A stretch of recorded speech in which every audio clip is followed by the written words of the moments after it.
ओम साईराम. अध्याय 14वा. 3 रुपये 14 आणे. श्री गणेशाय नमः. नांदेड येथे रतनजी शहापूरजी वाडिया म्हणून पारशी गृहस्थ राहत होते. ते सुखी साधनांनी समृद्ध होते. ते धार्मिक आणि उदार होते. ते गोरगरिबांना मदत करीत, मोठ्या प्रमाणात अन्न संतर्पण करीत. त्या शहरात ते अतिशय लोकप्रिय होते. रतनजी वैभव संपन्न होते. पाहणाऱ्यांना ते खूप सुखात आहेत असे वाटायचे, पण त्यांना संतान सौख्य नव्हते. त्यामुळे ते नेहमी उदास असायचे. माझ्या वंशाला एकतरी फळ दे, माझी लाज राख, अशी ते देवाला नेहमी प्रार्थना करायचे. त्यांची दासगणू महाराजांवर श्रद्धा होती. आपल्या व्यथा त्यांनी दासगणूंना सांगितली. ते रतनजींना म्हणाले, तुम्ही शिर्डीला जा. श्री बाबांच्या चरणी मस्तक ठेवून त्यांना आपली व्यथा सांगा. त्यांच्या आशीर्वादाने तुमचे मनोरथ नक्की पूर्ण होतील. ते ऐकून रतनजींना खूप बरे वाटले. काही दिवसांनी रतनजी शिर्डीत आले. बाबांच्या दर्शनासाठी मशिदीत गेले.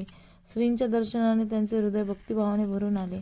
त्यांना नमस्कार करून रतनजी म्हणाले, देवा, जो तुम्हाला शरण येतो त्याचे मनोरथ पूर्ण होतात. ही तुमची कीर्ती ऐकून मी आपल्या चरणी आलो आहे. मला विनमुख पाठवू नका. बाबा म्हणाले, तू मला 3 रुपये 14 आणे यापूर्वी दिले आहेस. आता मला देण्यासाठी जेवढे रुपये आणले आहेस तेवढे दे. ते ऐकून रतनजींना नवल वाटले. त्यांच्या मनात विचार आला, आपण तर प्रथमच दर्शनाला आलो, मग बाबा तू मला 3 रुपये 14 आणे आधीच दिले आहेस असे का म्हणाले. त्यांनी काही न बोलता आणलेली दक्षिणा बाबांच्या हाती दिली आणि म्हणाले, बाबा, आज पूर्वपुण्याईनेच मला तुमचे दर्शन झाले.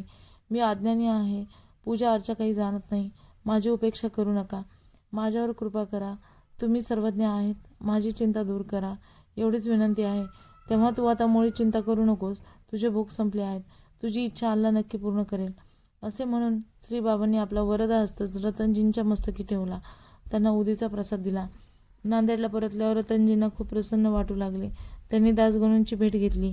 त्यांना शिर्डीतील सर्व वृत्तांत सांगितला. ते पुढे म्हणाले, महाराज, मी आधी कधीही बाबांना भेटलो नाही, तरी त्यांनी तू मला 3 रुपये 14 आणे आधीच दिले आहेस असे सांगितले.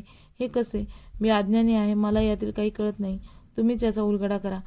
ते ऐकून दासगणू महाराजांनी खूप नवल वाटले. ते म्हणाले, रतनजी, बाबा म्हणाले आहेत तर त्यात नक्कीच काहीतरी तथ्य असेल. तेवढ्यात त्यांना मौली साहेब नावाच्या एका अवलियाची आठवण आली. हे मौली साहेब उदरनिर्वाहासाठी हमाली करायचे. त्यांचे आचरण एखाद्या संतासारखेच होते. तेव्हा दासगणू रतनजींना म्हणाले, शेठजी, तुमचा आणि मौली साहेबांचा चांगला परिचय आहे. काही दिवसापूर्वी ते शिर्डीत जाण्यासाठी निघाले होते. तुम्ही त्यांना घरी बोलून त्यांचा आदर सत्कार केला. त्यांना पोटभर जेवणही दिले. त्यावेळेचा खर्च किती झाला हे सांगू शकाल का? त्यावर रतनजींनी त्याच दिवशी खर्चाची यादी पाहिली. सर्व खर्चाची बेरीज केली तर ती 3 रुपये 14 आणे इतकीच झाली. तेव्हा ते आश्चर्याने थक्कच झाले. अशा प्रकारे बाबांनी त्यांना मी व मौली साहेब एकरूप आहोत याची खूण पटवून दिली. ते रहस्य उलगडताच त्यांना बाबांना भक्तिभावाने नमस्कार केला.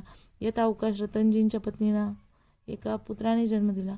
बाबांच्या कृपेने त्यांची व्यथा सरली. अध्याय 14वा समाप्त.